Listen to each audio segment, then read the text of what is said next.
This is part 4 of Federalist number 11. The name of the states and the dates you see in front of you, I just have it there for a reason. According to the Constitution, when it came out of the Philadelphia Convention,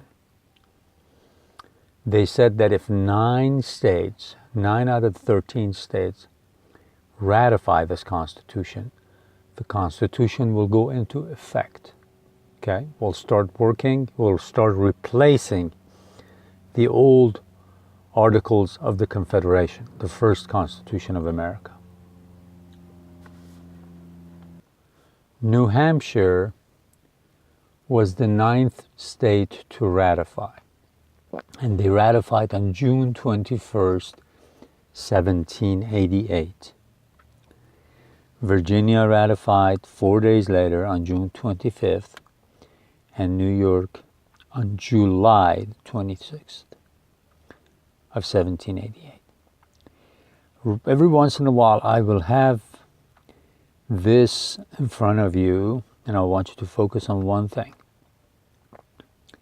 Alexander Hamilton, who was at the New York ratifying convention, Alexander Hamilton, who's written most of the Federalist Papers we're studying.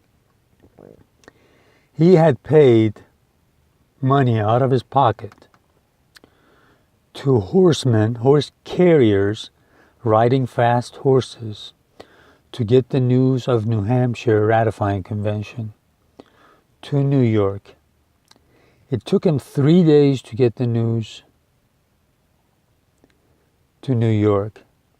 This was the fastest way they could do it. In 3 days, from states that are pretty much next to each other. We live in a different world. We live in a world that in 3 days, a person can go to most of the continents of the world. Diseases can be spread that way. We live in a world that in 3 days, we can find out what is going on anywhere, all over the world. And unfortunately, we foolishly are still doing things like we have been doing for the last 400 years out of Westphalian system of states, where states have total sovereignty. They can do whatever they want to inside their country, damage the atmosphere, damage the climate, treat their people any way they want to. And I believe the world has changed, and we need to change with it. We need to set up a new system, a new federal system, modeled on the ones that are in place right now, United States, Canada, other places where we can unite. Because the United Nations, it's like the United Nations runs just like United States did under the Articles of Confederation, their first constitution. Barely meets our needs now. So we need to think anew. We need to look at what we can do for our new world, a way of uniting all human beings and live to the fullest, live up to our potential, stop arming ourselves and thinking of war at all times. We can do better.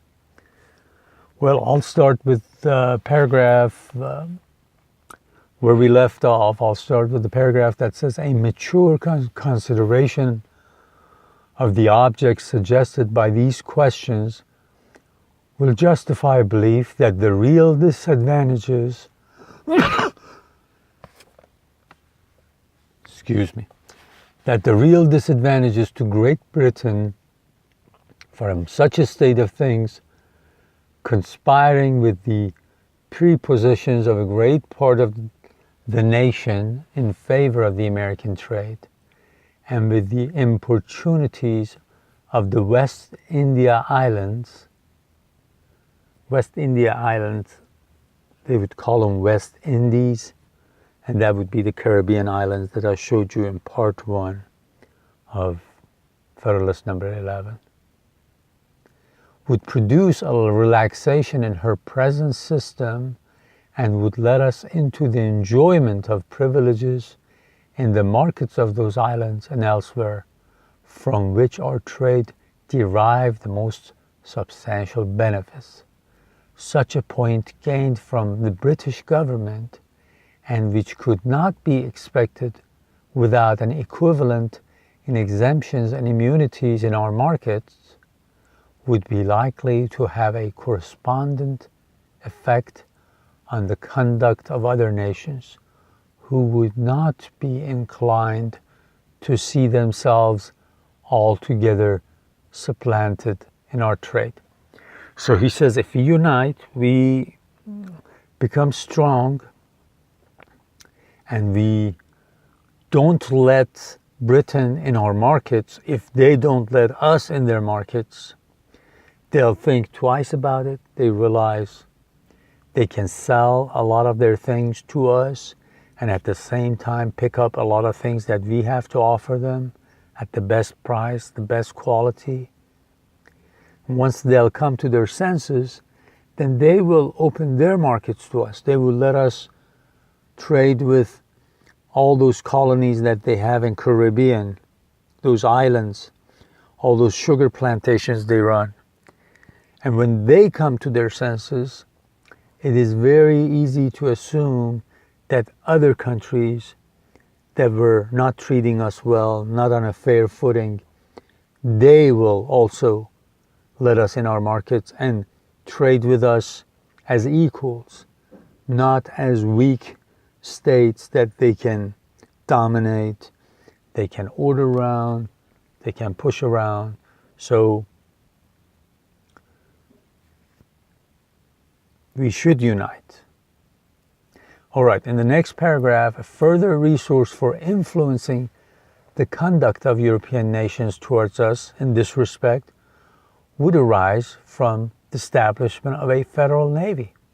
It says right now we don't have a federal navy. We've got some ships that do commerce, things like that. We don't have anything we can call a federal navy, an American navy.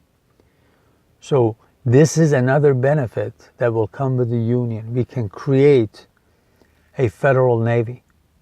There can be no doubt that the continuance of the Union under an efficient government would put in our power at a period not very distant to create a navy which, if it could not vie with those of the great maritime powers, would at least be of respectable weight if thrown into the scale of either of two contending parties. This is the key word. He says, okay, we know right off the bat, right from the start, we might not have a very strong navy. But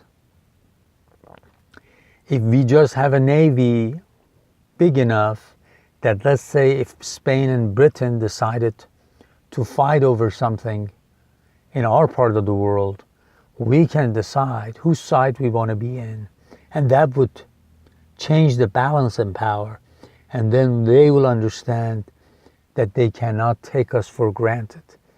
They have to consider us every time they want to make a strategic decision, every time they want to trade. They realize that it is better for them to be fair with us, to treat us fairly, to treat us as a respectable nation. This would be more particularly the case in relation to operations in the West Indies. This applies more to the Caribbean islands. A few ships of the line sent opportunely to the reinforcement of either side would often be sufficient to decide the fate of a campaign on the event of which interests of the greatest magnitudes were suspended. Just with a little navy, we can decide the fate of any battle between these two countries. Any two countries that could be.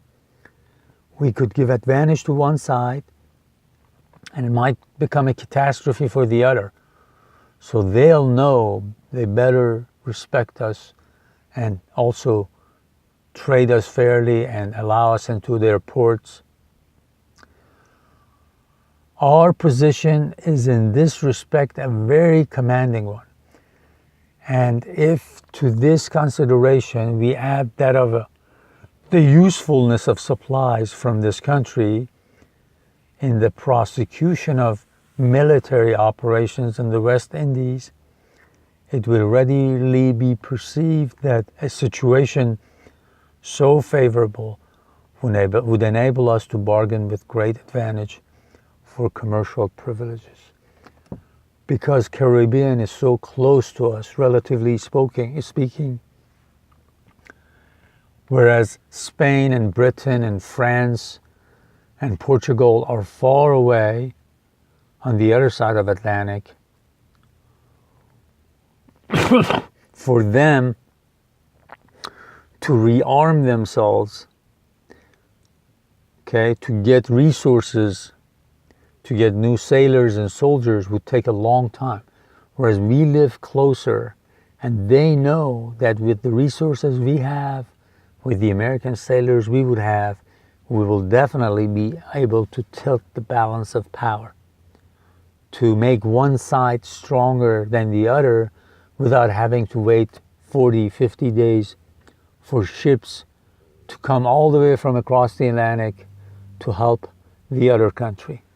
So it says we just have this advantage and we should not blow it. We should unite and let these powers know that they cannot mess with us. A price would be set not only upon our friendship, but upon our neutrality. By steady adherence to the Union, we may hope here long to become the arbiter of Europe and America, and to be able to incline the balance of European competitions in this part of the world as our interest may dictate. I'll say more about this last sentence in the next video.